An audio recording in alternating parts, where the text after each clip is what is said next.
సేవలు చేస్తే సుఖంగా ఉంటాం, చేయకపోతే దుఃఖంలో ఉంటాం. ఆ 12 నిమిషాలు లేట్లో ఏమైంది నాకు అర్థం కాలేదు.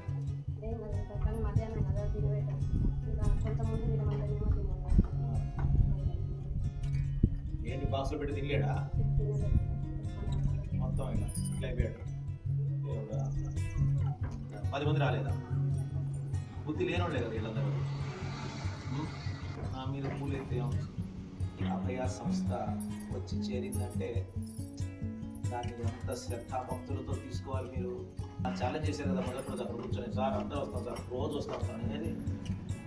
ఒక్క ఆబ్సెంట్ కూడా రాని వాడు ఎవరున్నారంటే 800 ఉన్నాం, 36 మంది. అందరికి మిషన్ ఉన్నట్టేనా?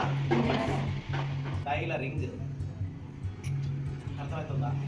ఈ టైలరింగ్ మీరు జీవితంలో పెట్టుకున్నారా, ఇక మీకు తిరుగులేదు. టైం పాస్ చేసుకున్నారా, ఇక తిరుగుతూనే ఉంటారు రోడ్ల మీద. అర్థమవుతుందా? సో ఈ నెక్స్ట్ 1 మంత్ జాగ్రత్తగా నేర్చుకోండి. ఇంకా 30 రోజులు చూడండి, మీకు మిషన్లు, కొత్త మిషన్లు ఇచ్చాం. పొద్దు నుంచి సాయంకాలం దాకా కూర్చోండమ్మా. నాకైతే ఫినిషింగ్ ఏది కరెక్ట్గా లేదనిపిస్తుంది. ఇప్పటి నుంచి ఫినిషింగ్ ఉండాలి.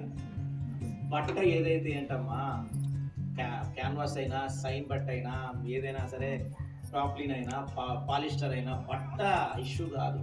నిజానికి బట్టనే ఇష్యూ అయితే 300 రూపాయల బట్టకి కుట్టుకూలి ఎంత? ప్యాంటు షర్ట్కి 1000 రూపాయలు. బట్ట ఎంత? 300. కుట్టుకూలి ఎంత? 1000 రూపాయలు. చూసారా, ఏది వెల ఎక్కువ? కుట్టడం ఎక్కువ బట్ట వెల కంటే కూడా. సో ఆ 1000 రూపాయలు సంపాదించాలంటే మనం ఎంత సృజనాత్మకత ఉండాలి, ఎంత లక్ష్యంతో పనిచేయాలి చూపించాలి. ఈ రోజు రేపట్లో దారం నాడ కొడితే కట్టను ఓపెన్ అవుతుంది, అట్లాంటి చూపించాలి. డస్టర్ చూపించాలి, మాస్క్ చూపించాలి, క్యాప్ చూపించాలి, మొబైల్ బ్యాగ్ చూపించాలి, స్కూల్ బ్యాగ్ చూపించాలి, కూరగాయల సంచి చూపించాలి. ఒకటే సంచిలో 5 బ్యాగులు ఉంటాయి తెలుసా మీకు? చూసారు ఎప్పుడైనా?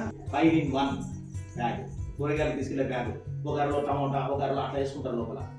ఎన్నో రకాలు ఉన్నాయి. ఇవన్నీ నేర్పించకపోతే ఇదే నేర్చుకుంటే ప్రయోజనమే లేదు. ఖర్చు కుట్టాలి, ఎక్కడ చూడలేదు నేను మధ్యకాలంలో. ఇవన్నీ నేను ఇప్పుడు చెప్పినటువంటి నేర్పించండి. మ్యాట్, డోర్ మ్యాట్ కుట్టాలి, చిక్ పెట్టుకో కుట్టారా, మిషన్తోనే కదా కుట్టాల్సింది. మంచి పాలిథిన్ షీట్ తీసుకొచ్చి నేను కవర్ కుట్టలేకపోతే ఇదేనా? మీకు అన్నం పెట్టే అమ్మలాంటి మిషన్ చూపించే విధానం ఇదేనా? చెప్పినంత సులభం కాదు జీవితం.